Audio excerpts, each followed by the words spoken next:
तो हम अभी तक अभ्यास पे पहुंच चुके हैं। अभ्यास के ऑब्जेक्टिव कर रहे थे कल अपन, और कौन से ऑब्जेक्टिव पे रुके थे एक बार देख लेते हैं। ऑब्जेक्टिव हो गए थे जहां तक मुझे याद है। हम क्वेश्चन नंबर 7 पढ़ चुके थे, 8 भी पढ़ चुके थे। अब अपन को न्यूमेरिकल करना है। नवा देख लिया था। आज जो बच्चे स्कूल में आए थे उनको नवा प्रैक्टिकल भी कर दिया, वाला प्रैक्टिकल करके बता दिया। साथ ही साथ अवतल दर्पण से बनने वाली 6 स्थितियां, उत्तल दर्पण से बनने वाली 6 स्थितियां भी उन्होंने खुद से देखी। और साथ ही साथ ये भी देखा सर कि बेरागढ़ कुमार में करवाया। पैरागन कुमार ने नहीं, एमएम में करवाया। तो उन्होंने ये भी देखा कि वास्तविक प्रतिबिंब कैसे बनते हैं। बैरगढ़ कुमार के बच्चों को भी थोड़ा सा वेट करना पड़ेगा, क्योंकि देखो बच्चों की स्ट्रेंथ थोड़ी सी अच्छी होगी तो करवाना ज्यादा अच्छा है। हाँ, ऑनलाइन क्लास वाले बच्चे अगर एक दिन इकट्ठे हो जाते हो तो मैं सर से सामान ले लूंगा, आपको करवा दूंगा मैं। है ना, वो भी बहुत इजी है, बहुत अच्छा है। और जब ये 6 स्थितियां जब सामने वास्तविक प्रतिबिंब बनते हुए देखते हो ना लेंस और दर्पण के, और पर्दे पर कैसे मिलता है, तो फिर यूवीएफ का मतलब ही अलग हो जाता है अपने लिए। है ना। ऐसे ये वाला भी उत्तल लेंस का जो प्रतिबिंब होता है, उत्तल लेंस से जो वास्तविक प्रतिबिंब बनता है वो डार्क बनता है, बहुत ब्राइट दिखाई देता है, और उल्टी कैंडल दिखाई देती है। आज बच्चों ने देखी उल्टी कैंडल कैसे वास्तविक प्रतिबिंब में दिखाई दे रही है। तो वही हम आधा ढक दें तो हमें उल्टा प्रतिबिंब तब भी दिखाई देता है, लेकिन बस प्रकाश का जो तीव्रता रहती है, प्रकाश की जो ब्राइटनेस रहती है वो थोड़ी सी कम हो जाएगी। है ना, ब्राइटनेस उसकी कम हो जाएगी। अब हिंदी में इसको तीव्रता ही बोलेंगे ब्राइटनेस को। मतलब अगर पूरा से बन रहा है प्रतिबिंब तो बहुत क्लियर और चमकता हुआ दिखेगा। और जैसे अपन आधा ढकेंगे तो प्रतिबिंब तो दिखेगा लेकिन थोड़ा सा हल्का दिखेगा, ब्राइटनेस कम हो जाएगी उसकी, है ना, तीव्रता, प्रकाश की तीव्रता कम हो जाएगी। अब अपन 10वां क्वेश्चन करते हैं। आज न्यूमेरिकल ही न्यूमेरिकल है, तो कुछ न्यूमेरिकल तो मैं करवाऊंगा, कुछ दो न्यूमेरिकल कम से कम आपको होमवर्क के लिए दूंगा। उसमें भी यूवीएफ में बता दूंगा आपको। है ना। और इन सवालों में यकीन मानो, जो दिया है लिखते हैं ना अपन, तीनों यूवीएफ में संबंध है, दर्पण सूत्र या लेंस सूत्र ही इस्तेमाल कर रहे होंगे। अगर चिन्ह परिपाटी के अनुसार आपने जो वैल्यू निकाली वो सही निकाल ली तो कुछ भी नहीं है न्यूमेरिकल में, बिल्कुल रत्ती भर का न्यूमेरिकल है। फिर तो केवल दर्पण सूत्र या वो लगाना पड़ता है, लेंस सूत्र आसानी से बन जाएगा। अ, अपन बोर्ड स्क्रीन पे जाते हैं अपनी,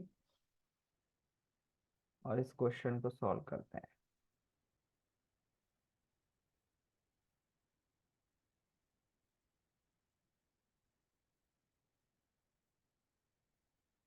स्क्रीन पर आपका क्वेश्चन आ चुका है, सभी को दिखाई दे रहा होगा, मुझे ऐसी उम्मीद है।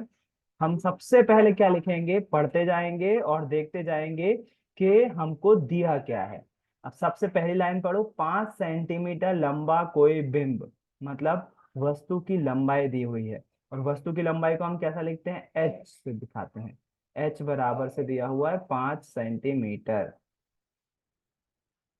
वस्तु की हाइट दी हुई है 5 सेंटीमीटर। अगली लाइन पढ़ो, 10 सेंटीमीटर फोकस दूरी के किसी अभिसारी लेंस, अभिसारी लेंस और अपसारी लेंस, अपसार में प्रसार जुड़ा हुआ है, अवतल लेंस अपसारी लेंस होता है, तो अभिसारी कौन सा होगा, उत्तल लेंस। तो ये किसके लिए है, सबसे पहली लाइन तो आपको लिखना चाहिए उत्तल लेंस के लिए। है ना। एच लिखने से भी पहले, सबसे पहले आपको न्यूमेरिकल में, कोई सा भी न्यूमेरिकल हो, बच्चे बहुत घबराते हैं न्यूमेरिकल से, क्योंकि वैल्यू गलत रखने पर आंसर गलत आते हैं। लेंस तो लिख रहे होते हैं वो, लेकिन वैल्यू प्लस माइनस में गलती होती है जिसके कारण से। और यकीन मानो घबराने जैसा कुछ भी नहीं है इन सवालों में। यूवीएफ में चिन्ह परिपाटी के हिसाब से एक शॉर्ट ट्रिक बताऊंगा कि अवतल दर्पण में क्या याद रखना है, उत्तल दर्पण में क्या याद रखना है। हाँ, अगर प्रतिबिंब की स्थितियां समझिए 8 की 8 प्रतिबिंब, 8 प्रतिबिंब में और 8 ही लेंस में, तो आप यकीन मानो चिन्ह परिपाटी के अनुसार प्लस माइनस में कुछ दिक्कत नहीं होगी आपको। किसी भी न्यूमेरिकल में सबसे पहले लिखो लेंस या दर्पण कौन सा है, तो अभिसारी लेंस को हम बोलते हैं उत्तल लेंस। फिर कैसे याद रहता है, क्योंकि कंफ्यूजन होता है, मेरे को होता है तो आपको क्यों नहीं होगा, मैं कैसे याद रखता हूँ। अभिसारी और अपसारी, अपसारी में पसारना जुड़ा है, पसारती हैं पसरती हैं प्रकाश किरणें। कौन से लेंस में पसरती हैं, अवतल लेंस में पसरती हैं। तो अपसारी किसको बोलते हैं, अवतल लेंस को। तो अभिसारी को क्या बोलेंगे, उत्तल लेंस। तो यहाँ हम सबसे पहले लिखेंगे उत्तल लेंस के लिए,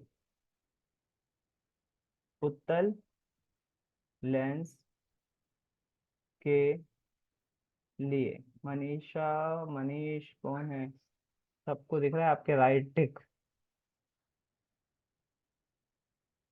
चलो, उत्तल लेंस के लिए आपको लगेगा आप ड्रॉ कर रहे हो तो आपको ये दिखेगा, वो सबको दिखेगा। एक्चुअली में वो बच्चों के लिए फैसिलिटी है कि हमको ये वाला पॉइंट समझ में नहीं आया, गोला बना के बता दें वो फट से। लेकिन अब ऐसे टिक लगाओगे तो मुझे बंद करना पड़ा वो चीज। उत्तल लेंस के लिए, है ना, सबसे पहले अपन ये वाला पॉइंट लिखेंगे।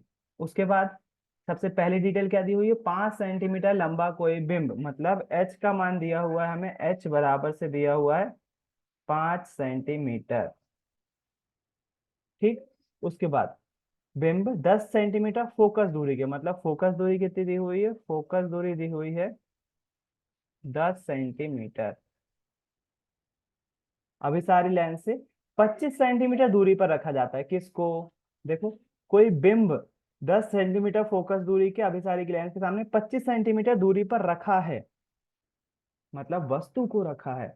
वस्तु को रखा है मतलब u बराबर से है 25 सेंटीमीटर। प्रकाश किरण आरेख खींचकर, मतलब अपन को डायग्राम बनाना है, इस न्यूमेरिकल में स्पेशली बोला है कि डायग्राम बनाओ। प्रकाश किरण आरेख खींचकर बनने वाले प्रतिबिंब की स्थिति बताओ, मतलब v का मान बताओ। जाहिर सी बात है, एफ और यू दिया तो हमको वी ज्ञात करना ही पड़ेगा, सवाल पढ़ने की भी जरूरत नहीं थी। लेकिन सवाल उसके आगे और कंटिन्यू है। साइज और प्रकृति भी बताओ। साइज मतलब आवर्धन बताओ, और आवर्धन में ही हमको प्रकृति भी पता चल जाएगी, तो हम आखिरी में लिखेंगे, तो मतलब आवर्धन का मान भी निकालना है। तो अपन अगर चित्र जैसे ही बनाएंगे ना, अपन को तुरंत पता चल जाएगा कि एच प्लस में लेना है कि माइनस में, एफ प्लस में लेना है कि माइनस में, यू प्लस में लेना है कि माइनस में, है ना। एक बार चित्र चित्र बनाते हैं अपन, आसानी से सब कुछ बन जाएगा। कौन सा लेंस है, उत्तल लेंस, तो उत्तल लेंस के लिए चित्र हम यहाँ बनाएंगे। आप चाहो तो, क्योंकि देखो ये तो बोर्ड, मतलब मैं बड़ी बड़ी स्क्रीन है, कॉपी का पेज तो इतना ही होगा केवल, और इतने में चित्र बनाना पॉसिबल नहीं होगा। तो आप क्या कीजिएगा, दिया है लिखने के बाद यहाँ चित्र, नीचे चित्र बना सकते हो, है ना। यहाँ चित्र बनाओगे और फिर नीचे सॉल्व करोगे, कोई दिक्कत नहीं। और अगर जगह थोड़ी सी करना है तो इसको थोड़ा सा साइड में लिख लेना। इसको उत्तल लेंस के लिए मार्जिन के बिल्कुल नजदीक ले जाना है इसको, क्योंकि लिखने का तरीका 10वीं में बहुत जरूरी है। इसको यहाँ साइड में लिख देना, और चित्र यहाँ पर बना लेना, ये भी चल जाएगा। अब तो लेंदी कॉपी आ रही है, ऐसी लंबी कॉपी आ रही है आपको, तो इसमें तो फिर दिक्कत नहीं जाएगी, एच वगैरह यहाँ लिखो, डायग्राम वगैरह यहाँ बना लो। तो लेंदी कॉपी आ रही है, अब ऐसे ही लंबी में हॉरिजॉन्टल आ रही है, पहले वर्टिकल आती थी, अपनी नॉर्मल कॉपी जैसी होती वैसी आती थी। मैं अटक रहा हूँ तो उस पर ध्यान मत देना, क्योंकि मेरा कैमरा जो है वो बिल्कुल लैपटॉप लैपटॉप पूरी तरह से जर्जर हो चुका है। मैं लेंस बना लेता हूँ यहाँ पर, कौन सा लेंस, उत्तल लेंस की बात हो रही है, तो मैं एक उत्तल लेंस बना लेता हूँ। ये बना लिया मैंने उत्तल लेंस। इसके बाद इसका मुख्य अक्ष बनाऊंगा मैं, मुख्य अक्ष पे सारी दूरियां दर्शा दूंगा। ओ, इस साइड होगा F1, सेम डिस्टेंस पे इस साइड होगा F2, क्योंकि रेखा चित्र बनाना है अपन को। दूसरा जो होगा 31 सेकेंड दूसरी दुगनी दूरी पर, यहाँ पर होगा 2F1 जिसको हम C1 भी बोलते हैं, और सेम डिस्टेंस पर यहाँ होगा 2F2 जिसको हम C2 भी बोलते हैं,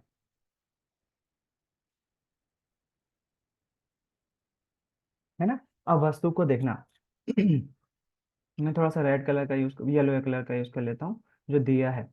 वस्तु 5 सेंटीमीटर ऊंची है, मतलब यहाँ कहीं वस्तु वस्तु कितनी दूरी पर रखी, पहले तो ये देखते हैं, थोड़ा सा लॉजिक लगाएंगे अपन, है ना। देखो, वस्तु 5 सेंटीमीटर दूरी, फोकस दूरी 10 सेंटीमीटर है। उत्तल लेंस के लिए दो फोकस दूरी है ना, एक ये दूरी है और ये वाली दूरी है। उत्तल लेंस के लिए कौन सी लेते हैं, F1 लेते हैं कि F2, कोई बताएगा मुझे। उत्तल लेंस के लिए कौन सी लेते हैं, F1 या F2। समानता आएगी प्रकाश किरण तो कौन आएगी, F2। तो अपन कौन सी फोकस दूरी लेते हैं, F2 ही लेते हैं। कई बच्चों ने शिकायत करी कि आपकी माइक की आवाज कम आती है। आ, चलो एक बार मैं देख लेता हूँ यहाँ पर।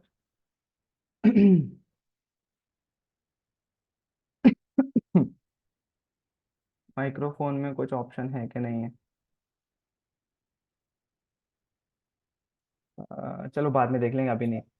मैं 10 मिनट के गैप में देख लूंगा। F2 ये वाली होगी, मतलब फोकस दूरी कितनी दी हुई है हमको, 10 सेंटीमीटर दी हुई ना। अगर चिन्ह परिपाटी के हिसाब से बनाया अपन, तो फोकस दूरी इस साइड आएगी इसमें, और इस साइड आएगी मतलब प्लस में आएगी, तो अपन इसको लिख ले रहे हैं फोकस दूरी काय में आएगी, प्लस में।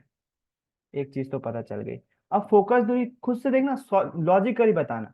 ये जब 10 सेंटीमीटर है, ये 10 सेंटीमीटर है, तो यहां से लेकर ये कितना होगा? 20 सेंटीमीटर। 20 सेंटीमीटर, बिल्कुल सही।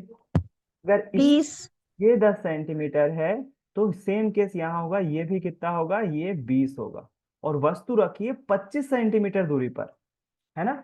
तो पहले तो वस्तु किस साइड रखते हैं, हमेशा चिन्ह परिपाटी के हिसाब से इधर रखते हैं। तो अपन डिसाइड नहीं कर पा रहे थे वस्तु इधर रखें, इधर रखें, इधर रखें, इधर रखें, किधर रखें, है ना। तो हम लॉजिकली अब बता पाएंगे कि यहाँ तक 10 सेंटीमीटर है, यहाँ तक 20 सेंटीमीटर है, वस्तु यहाँ रखी हुई है। मतलब कौन सी कंडीशन, पहली कंडीशन पे अनंत पे रखते थे, दूसरी में अनंत और 2f1 के बीच में, मतलब दूसरी कंडीशन बनेगी इसमें, है ना। तो मैं 10 मिटा देता हूँ। हम आप समझ गए हैं कि वस्तु कहाँ रखेंगे हम, है ना। ये समझ में नहीं आया होगा, एक बार फिर से देखो। अपन ने फोकस दूरी प्लस में ली, ये तो सही है। वस्तु हमेशा इस साइड होगी, तो वस्तु काय में लेंगे अपन, नेगेटिव में लेंगे। वस्तु काय में लेंगे, नेगेटिव में। क्यों? क्योंकि लेफ्ट हैंड साइड पर है, चिन्ह परिपाटी के हिसाब से इस साइड है, तो वस्तु हमेशा नेगेटिव में लेंगे। अच्छा, एक बात याद रखो, उत्तल लेंस हो, उत्तल दर्पण हो, अवतल लेंस हो, या अवतल दर्पण हो, कुछ भी हो, यू का मान हमेशा माइनस में आएगा। यू का मान हमेशा माइनस में लेना है आपको, नेगेटिव रहेगा। क्योंकि हमेशा बाईं ओर स्थित मानी जाती है, यू तो हमेशा ही नेगेटिव रहेगा, है ना। फिर उसके बाद इसको याद रखना। अब देखना, यू 25 सेंटीमीटर दूरी पर है ना। अब यू मतलब वस्तु, वस्तु पर यहाँ रखें, यहाँ रखें, यहाँ रखें, समझ में नहीं आ रहा है हमको। तो हमको एक क्लू दिया हुआ है क्वेश्चन में, इसकी फोकस दूरी 10 सेंटीमीटर है। मतलब फोकस दूरी, फोकस दूरी मतलब यहाँ से लेकर यहाँ तक की दूरी 10 है। जब ये 10 है, तो यहाँ से लेकर यहाँ तक की दूरी 20 हो जाएगी। मतलब 25 सेंटीमीटर पे वस्तु रखी है, मतलब यहाँ कहीं रखी होगी वस्तु। 2f1 के बाद 20 तक तो यही है ना, 20 के बाद ही होगी 25 सेंटीमीटर पर। तो हम अब बनाएंगे डायग्राम इसका। वस्तु को रखेंगे यहाँ पर, ये हो जाएगी वस्तु। वस्तु को नाम देंगे ए बी। एक प्रकाश किरण समांतर आपतित होगी, और वो कहाँ से होकर जाएगी, द्वितीय फोकस से होकर जाएगी। दूसरी प्रकाश किरण प्रकाशिक केंद्र से जाएगी और सीधी सीधी निकल जाएगी, बिल्कुल, है ना। सीधी सीधी निकल जाएगी, तो जहां काटेगी वहां वस्तु का प्रतिबिंब मिलेगा, उल्टा बनेगा, वास्तविक बनेगा। आज वास्तविक प्रतिबिंब देखे हैं सभी ने पर्दे पे बनते हुए, जहां काटा वहां सिरा, ए डैश बी डैश। प्रकाश किरण यहाँ से आई थी, ऐसी गई है, यहाँ से आई थी, प्रकाशिक केंद्र से होकर गई, तो बिल्कुल सीधी सीधी निकल गई, और यहाँ पर वस्तु का प्रतिबिंब बन रहा है। सही है। किरण आरेख भी हो गया अपना, है ना। किरण आरेख बना लिया अपन ने। अब मुझे बताओ, वस्तु देखो लंबवत ऊपर की तरफ है ना, तो लंबवत ऊपर की दूरियां कैसी होती हैं, धनात्मक। तो अपन h का मान लिखेंगे +5, h का मान लिखेंगे +5। उसके बाद v निकालना है। तो अब अपना काम हो गया है सब कुछ, अब अपन को कुछ नहीं करना है, बस लेंस, क्योंकि लेंस यूज किया ना अपन ने, उत्तर लेंस, सवाल में भी लेंस, बस लेंस सूत्र लगाना है, अपना आंसर आ जाएगा। लेंस सूत्र लिखते हैं भैया। लेंस सूत्र है 1/f, कल गलती करी थी मैंने, अब नहीं होना चाहिए, 1/v -1/u, ये लिखा मैंने लेंस सूत्र। f का मान कितना है, 10, तो 1/10 बराबर से, v का मान ज्ञात करना है, तो v वैसा के वैसा ही लिख दिया, माइनस u का मान कितना है, -25, तो u की जगह रखेंगे -25, है ना। ये माइनस माइनस कितना हो जाएगा, प्लस, और पक्षांतर होगा, तो इसका चिन्ह चेंज होगा। तो पहले माइनस माइनस प्लस कर लेते हैं, 1/10 बराबर से 1/v minus minus plus 1/25। v का मान चाहिए, 1/25 इस साइड जाएगा, तो 1/v बराबर से हो जाएगा 1/10 -1/25। अपन को एलसीएम लेना पड़ेगा, बीच में माइनस है, दोनों परिमेय संख्याओं को घटाना है। तो एलसीएम लेने के लिए सबसे अच्छी ट्रिक क्या है, दोनों में से सबसे बड़ी संख्या देखो और उसका पहाड़ा पढ़ो। दोनों में से बड़ी संख्या कितनी है, 25, 25 से कम 25, 25 में 10 का भाग नहीं जाएगा। फिर उसके बाद 25 दूनी 50, 50 10 के पहाड़े में भी आता है ना। तो एलसीएम हो जाएगा 50। सबसे अच्छी ट्रिक बता रहा हूँ एलसीएम निकालने की। दोनों संख्याओं में से सबसे बड़ी संख्या देखो, बड़ी संख्या का पहाड़ा पढ़ो, और पहाड़े में जिसमें भी दूसरी संख्या का भाग चला जाए वो हमारा एलसीएम होगा। जैसे 25 से कम 25, 25 में 10 का भाग पूरा पूरा चला जाएगा क्या? नहीं जाएगा, 5 बचेगा, तो 25 नहीं होगा एलसीएम। 25 दूनी 50, 50 में 10 का भाग चला जाएगा, पूरा पूरा चला जाएगा, मतलब हमारा एलसीएम कितना आएगा? 50 आएगा। अब क्या करेंगे? 10 का भाग देंगे 50 में, 5 बार जाएगा, 5 का गुणा 1 में, तो 5 एकम 5, माइनस 25 का भाग देंगे 50 में, 25 दूनी 50, 2 एकम 2, तो 2 लिखेंगे। 1/v बराबर से 5 में से 2 गया, 3/50। अब ये काय का मान आया? 1/v का, v का मान चाहिए था ना, पलट देंगे। v बराबर से हो जाएगा, स्मॉल v बराबर से हो जाएगा 50/3। 3 से भाग दो, 3 एकम 3 बचा 2, 3 छंग 18 बचा 2 दशमलव, 3 छंग 18 बचा 2, 3 छंग 18, 16.66 सेंटीमीटर।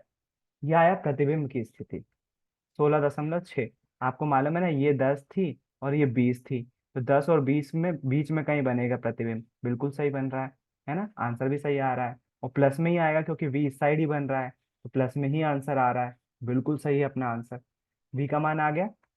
अब हमसे पूछा है आवर्धन भी निकालो भाई। तो आवर्धन क्या करेंगे? आवर्धन का फॉर्मूला, दो फॉर्मूले हैं अपने पास, एक जो चेंज नहीं होता है और एक जो चेंज होता है ना?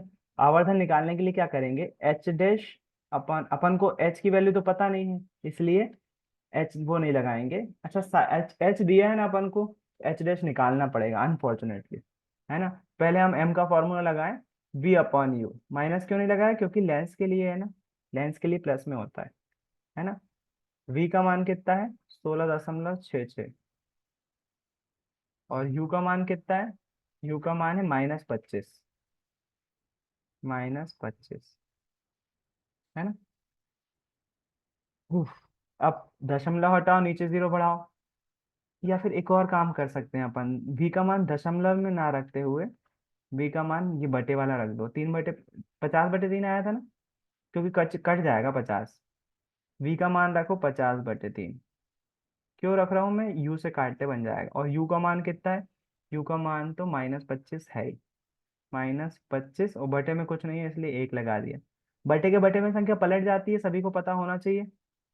अगर बटे के में बटे में संख्या है तो वो पलट जाती है, मतलब 50/3 वैसा के वैसा लिखेंगे हम, और जो बटे वाली संख्या है ना उसको पलट देंगे। 25/1 था ना, इसको 1/25 लिख देंगे, 1/25। आगे माइनस लगा हुआ है तो सबसे आगे माइनस लगा ले रहा हूँ मैं, है ना? क्योंकि 25 के आगे माइनस लगा, सबसे आगे लगा दिया।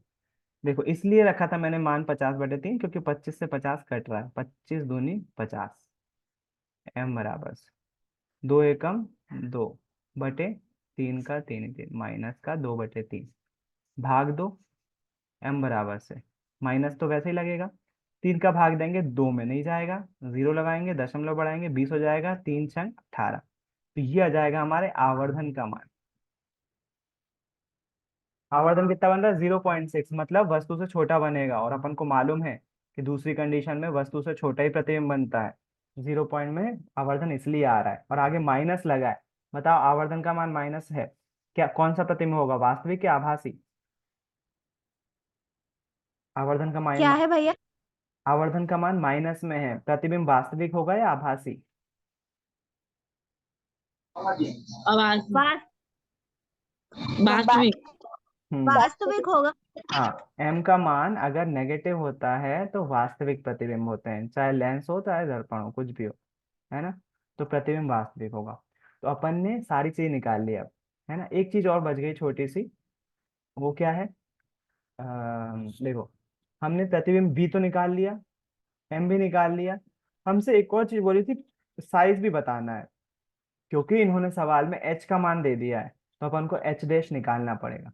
अगर सवाल में h नहीं दिया होता ना, तो हम h डैश बिल्कुल नहीं निकालते, जरूरत ही नहीं थी। लेकिन h दिया हुआ है तो हमको h डैश निकालना पड़ेगा, और वो कैसे निकलेगा?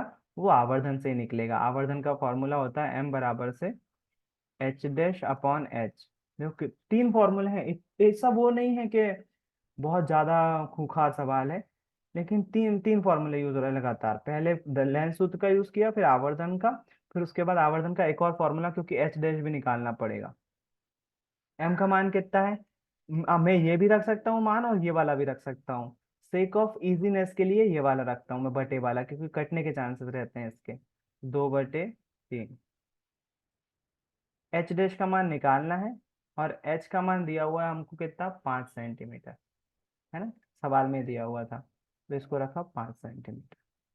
एच डैश बराबर से 5 का गुणा होगा 2 में, 5 दूनी 10, माइनस का बहुत बड़ा माइनस बना दिया, 5 दूनी 10/3, और एच डैश का मान आएगा फिर -3.3 सेंटीमीटर, -3.3 सेंटीमीटर। माइनस क्यों आ रहा है, क्योंकि ये मुख्य अक्ष के लंबवत नीचे बन रहा है। देखो ये अपन ने चिन्ह परिपाटी पढ़ी है, ऊपर की सारी दूरी धनात्मक होती है, नीचे की सारी दूरी ऋणात्मक होती है। ये ऊपर की तरफ जा रहा था इसलिए प्लस में आया था, ये नीचे की तरफ बन रहा है इसलिए माइनस में आ रहा है ना। तो ये हमारा प्रतिबिंब का साइन होगा, और बिल्कुल सही है। अगर वस्तु की लंबाई 5 है तो प्रतिबिंब बन रहा है 3.3, माइनस में बन रहा है क्योंकि नीचे बन रहा है ना। तो ये था सवाल। मुझे मालूम है थोड़ा सा लेंदी है, एक बार में समझने में थोड़ी सी मुश्किल हो भी सकती है, लेकिन अगर एक बार सर खुद एक बार और समझा दो। हाँ, एक बार खुद से करोगे तो बन जाएगा। एक बार मैं फिर से समझा रहा हूँ, पूरा करना फिर से पॉसिबल नहीं होगा लेकिन समझाना पॉसिबल है, मैं समझा दे रहा हूँ। हमको दिया हुआ था 5 सेंटीमीटर लाइन। सबसे पहली चीज तो यही है कि हम इसमें से दिया है निकालने, है ना। तो सबसे पहली लाइन में हम लिखेंगे कि लेंस से दर्पण है क्या है, तो अभिसारी लेंस लिखा था। अभिसारी मतलब होता है उत्तल लेंस, तो हमने एक लाइन लिख ली उत्तल लेंस के लिए। ठीक। अब सबसे फिर पढ़ते जाएंगे और लिखते जाएंगे। 5 सेंटीमीटर लंबा कोई बिंब, मतलब वस्तु की लंबाई क्या होगी, 5 सेंटीमीटर। प्लस माइनस नहीं लगाएंगे अभी हम, प्लस माइनस डायग्राम बनाने के बाद लगाएंगे। वस्तु की लंबाई कितनी हो जाएगी, 5 सेंटीमीटर। उसके बाद मैं इसके चिन्ह मिटा रहा हूँ, प्लस माइनस चित्र बनाने के बाद बनाएंगे। एच का मान 5 सेंटीमीटर दिया हुआ है, उसके बाद दिया हुआ है 10 सेंटीमीटर फोकस दूरी, तो फट से फोकस दूरी के लिए एफ बराबर से 10 सेंटीमीटर लिखेंगे। और कोई बिंब को 10 सेंटीमीटर फोकस दूरी से 25 सेंटीमीटर दूरी पर रख रहे हैं, मतलब वस्तु को रख रहे हैं, मतलब वस्तु की दूरी कितनी दी हुई है, 25 सेंटीमीटर। और हमको निकालना है प्रतिबिंब की स्थिति निकालना है, और आवर्धन निकालना है, वस्तु का मान निकालना है, एच भी निकालना है, एच डैश भी निकालना है अपन को, एच डैश भी ज्ञात करना है। ये लिख लिया अपन ने, दिया है। अब इसका डायग्राम बना के देख लें अपन।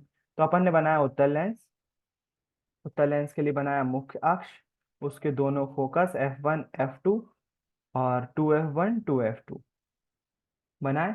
और अब वस्तु को अपन ने रखा। अब वस्तु कहाँ रखें, तो अपन को दिया है फोकस दूरी 10 सेंटीमीटर है, तो इसकी द्वितीय फोकस 20 हो जाएगा, और वस्तु को 20 सेंटीमीटर से भी दूर 25 सेंटीमीटर पे रखा हुआ है ना। 25 सेंटीमीटर पे रखा है इन्होंने, तो 25 सेंटीमीटर पे वस्तु यहाँ आ गई। अपन तुरंत समझ गए कि उत्तल लेंस से दूसरी वाली स्थिति बन रही, तो फट से एक समांतर प्रकाश किरण खींची, द्वितीय फोकस से होकर गुजारी, एक प्रकाशिक किरण से होकर गुजारी, सीधा सीधा बन गया प्रथम।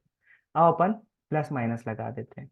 तो एच मतलब वस्तु की ऊंचाई, वस्तु की ऊंचाई ऊपर की तरफ है लंबवत, तो वस्तु की ऊंचाई काय में आएगी, प्लस में।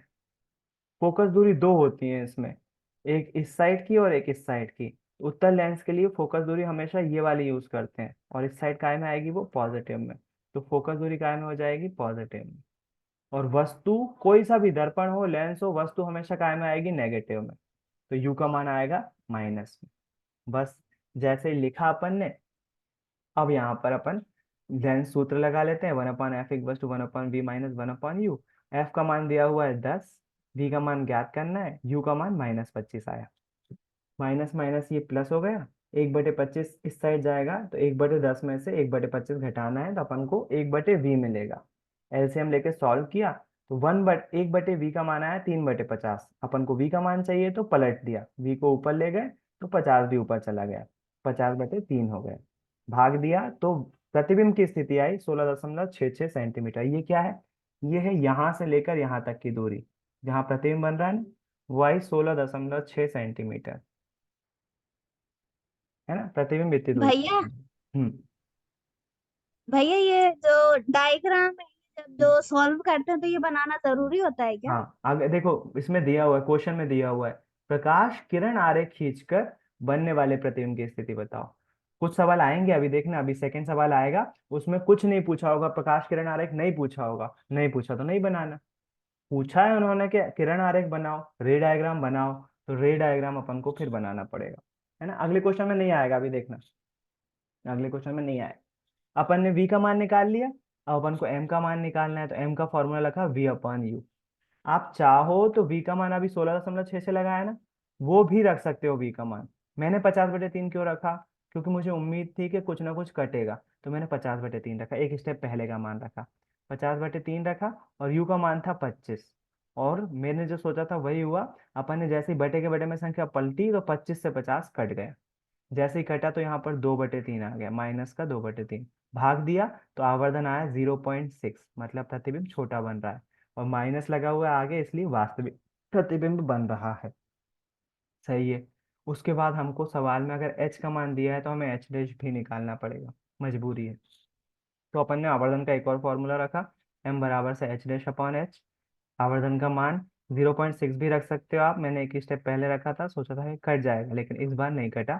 2/3 रखा, और h'/5 रखा, 5 का यहाँ पर गुणा कर दिया तो 5 दूनी 10 हो गया, 10/3 आ गया h' का मान।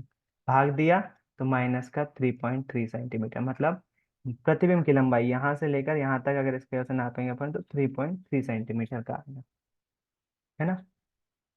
तो ये है, आज जो जिन बच्चों ने प्रैक्टिकल करा है उन्होंने देखो, वास्तविक प्रतिबिंब दिखाई तो दे रहा है हमको, लेकिन अगर वास्तविक प्रतिबिंब की दूरी निकालना है हमको, तो हमको कॉपी पेन ही उठाना पड़ेगा। हम स्केल से, प्रकाशिक बेंच के बाहर स्केल से नाप नहीं सकते कि प्रतिबिंब कितनी दूरी पे बन रहा है। हमको फॉर्मूले का यूज करना पड़ेगा, कॉपी पेन का यूज करना पड़ेगा, और तभी हम निकाल सकते हैं, है ना। फोकस दूरी लेंस के बॉक्स पे दी रहती है, जो भी जिसमें भी रखा रहता है वो फोकस दूरी दी रहती है। वस्तु की दूरी अपन प्रकाशिक बेंच से निकाल सकते हैं, वस्तु की दूरी अपन ज्ञात कर सकते हैं। प्रतिबिंब की दूरी जितनी दूर बन रहा है वो हमको लेंस सूत्र लगा के ही निकालना पड़ेगी, और कोई चारा नहीं। तो ये था हमारा एक सवाल। अब मैं अगला सवाल जो कर रहा हूँ, अगर लेंस देखता हूँ कौन सा है, अगला सवाल जो है वो है अवतल लेंस के लिए, है ना। अवतल लेंस का सवाल है, तो मैं क्या करूंगा इसमें। अच्छा, इसमें भी देखो किरण आरेख खींचिए लिखा हुआ है, तो अपन को किरण आरेख, इसको रे डायग्राम बोलते हैं। अगर क्वेश्चन में लिखा है तो हमको डायग्राम बनाना पड़ेगा, इसीलिए तो आपको 6 स्थितियां बताई थी और बोला था कि एक बार प्रैक्टिस कर लेना। अच्छा, अगला देखो, अगला सवाल, 15 सेंटीमीटर फोकस दूरी के 10 सेंटीमीटर दूरी पर रखा प्रतिबिंब की स्थिति प्रकृति ज्ञात कीजिए। इसमें बिल्कुल नहीं बोला हुआ रे डायग्राम बनाओ, नहीं बोला तो नहीं बनाएंगे, है ना। अब मैं क्या कर रहा हूँ, 10वां मैंने बता दिया है, 11वां में आपको केवल और केवल डायग्राम बना रहा हूँ, और यूवीएफ जो दिया है ना वो निकाल के दे रहा हूँ, बाकी की चीजें आप निकालोगे, है ना। अच्छी बात यह है इस सवाल में कि हमको एच नहीं दिया हुआ, डायरेक्ट फोकस दूरी दी हुई है, ध्यान से देखोगे अगर आप, डायरेक्ट फोकस दूरी दी हुई है, एच का मान नहीं निकालना पड़ेगा अपन को इसमें, केवल वी का मान निकालना पड़ेगा और आवर्धन निकालना पड़ेगा। देखते हैं ना, इसको मैं आपको केवल गाइड करूंगा, इस सवाल में आधा बताऊंगा, आधा आप खुद करके लाओ। 11वां क्वेश्चन कर रहे हैं अपन। तो अगर आप कॉपी पेन लेके नहीं बैठे हो तो फिर वीडियो में देखना पड़ेगा, वीडियो में लेट अपलोड करूंगा। कॉपी पेन लेके बैठना चाहिए आपको, ताकि आप सॉल्व कर सको इस सवाल। कल सभी लोग क्लास स्टार्ट होते से ये सवाल का आंसर देंगे। चलो, कौन सा लेंस है भाई, सबसे पहले तो देखें। अवतल लेंस है, अवतल लेंस है ना। तो यहाँ सबसे पहली लाइन लिखेंगे अवतल लेंस के लिए, अवतल लेंस के लिए। अवतल लेंस के लिए क्या क्या दिया हुआ है हमको, दिया हुआ है 15 सेंटीमीटर फोकस दूरी। फट से लिखेंगे अपन, एफ बराबर से कितना है, 15 सेंटीमीटर। प्लस है कि माइनस, चित्र बनाने के बाद पता चलेगा। फोकस दूरी का कोई अवतल लेंस किसी बिंब का प्रतिबिंब, किसी बिंब का प्रतिबिंब लेंस से 10 सेंटीमीटर दूरी पे बना रहा है, मतलब हमें प्रतिबिंब की दूरी दी हुई है। किसी बिंब का प्रतिबिंब लेंस से 10 सेंटीमीटर दूरी पे बना रहा है, प्रतिबिंब बना रहा है, मतलब वी का मान दिया हुआ है कितना, 10 सेंटीमीटर। बिंब लेंस से कितनी दूरी पर स्थित है, मतलब वस्तु कितनी दूरी पर है, यू का मान ज्ञात करना है, और साथ ही साथ हमको किरण आरेख भी खींचना है। तो अपन, मैं केवल डायग्राम बना के प्लस माइनस लगाऊंगा, लेंस सूत्र लगाकर यू आप निकालोगे। केवल हमसे यू ही पूछा है, आवर्धन भी नहीं निकालना है इस सवाल में, है ना। तो मैं लेंस बता रहा हूँ आपको, अवतल लेंस है ना, अवतल लेंस कैसा बनेगा, ऐसा 20 से पतला। आज ये भी देखा है अवतल लेंस कैसा दिखता है, 20 से पतला और किनारों पर मोटा, है ना। ये बनाया अपन ने इसका मुख्य अक्ष। अब इसका F1 यहाँ होता है और F2 यहाँ होता है। 2F1 यहाँ होगा जिसको हम C1 भी बोलते हैं, और 2F2 यहाँ होगा जिसको हम C2 भी बोलते हैं। 15 सेंटीमीटर फोकस दूरी है, मतलब यहाँ से लेकर यहाँ तक की दूरी कितनी होगी, 15 सेंटीमीटर। और यहाँ से लेकर यहाँ तक की दूरी कितनी होगी, 30 सेंटीमीटर, है ना। अब प्रतिबिंब बना रहा है 10 सेंटीमीटर की दूरी पर। अवतल लेंस से बनने वाले प्रतिबिंब सारे कैसे कहाँ बनते हैं, अवतल लेंस में वस्तु कहीं पर भी रखी हुई हो, समांतर प्रकाश किरणें आती हैं तो ये फैला देता है प्रकाश किरण, है ना। तो प्रतिबिंब 10 सेंटीमीटर की दूरी पर बन रहा है, फोकस दूरी 15 है, प्रतिबिंब यहाँ कहीं बन रहा है। और आपको मालूम है अवतल लेंस में छोटे प्रतिबिंब बनते हैं, आभासी बनते हैं। अवतल लेंस की दो कंडीशन, दोनों में ही आभासी प्रतिबिंब। तो अपन क्या करेंगे, वस्तु को कहाँ रखें, डायग्राम बन ही नहीं सकता क्योंकि अपन को पता ही नहीं है वस्तु कितनी दूरी पर है। तो हमको ना चाहते हुए भी पहले यू का मान निकालना पड़ेगा, फिर डायग्राम बनाना पड़ेगा। बताओ मैं वस्तु कहाँ रख दूं, यू का मान दिया ही नहीं है अपन को। जब यू का मान दिया ही नहीं है तो अपन को पहले यू का मान निकालना चाहिए लेंस सूत्र से। चलो तो फोकस दूरी देख लेते हैं, इसको तो बता ही देता हूँ करके। फोकस दूरी हमारी अवतल लेंस की ये वाली होती है प्रमुख। तो अगर हम चिन्ह परिपाटी बनाए तो इस साइड की वैल्यू माइनस में आती है, इसलिए फोकस दूरी हमारी काय में होगी, माइनस में। और प्रतिबिंब दो दो स्थितियां होती है अवतल लेंस, दोनों ही प्रतिबिंब किस साइड बनते हैं, इस साइड ही बनते हैं। तो इसके लिए फोकस दूरी प्रतिबिंब की दूरी भी माइनस में ही होगी, है ना। तो यहाँ पर आप अगर आपके पास बुक रखी हुई है तो यहाँ पर लिख लेना, अवतल लेंस के लिए, अवतल लेंस के लिए यू वी एफ तीनों ही माइनस में होते हैं। तो अवतल लेंस का वो आएगा ना जब कोई न्यूमेरिकल, खुश हो जाना, जो भी दिया होगा सबके आगे माइनस लगा देना फटाफट। तो अवतल लेंस के यूवीएफ हमेशा नेगेटिव में ही होंगे, हमेशा, है ना। ये लगा दिया अपन, बहुत इजी सवाल है अब तो। बस अपन लेंस सूत्र रखेंगे और अब ये कर लोगे मेरे ख्याल से आप, है ना। माइनस वी माइनस अपन 1/v माइनस 1/u। तो 10 मिनट का गैप है आपके पास, इसमें डिटेल लिख लो, अगर नहीं है स्क्रीनशॉट ले लो चाहो तो। डायग्राम अपन 10 मिनट बाद बनाएंगे, आपके पास 10 मिनट का टाइम है, इस सवाल को हल करो और यू का मान निकालो। सभी लोग हल करेंगे, स्क्रीनशॉट ले लो, सारी चीजें दी हुई हैं, केवल यू का मान निकालना है ना। अगर डायग्राम भी बना के देख सको तो बहुत अच्छी बात है। 6:45 भैया हो रहा है, 1/10 आ रही है। 6:45 हो रहा है, 6:56 पर एक बार फिर से ज्वाइन करो। अगर आ गया है तो बेटा माइक में बोलना नहीं है, चैट में केवल लिख देना है आंसर, है ना, सभी को नहीं पता हम चलना चाहिए। 6:56 पर एक बार फिर से ज्वाइन करो। मैं मीटिंग बंद कर रहा हूँ, 10 मिनट का टाइम है आपके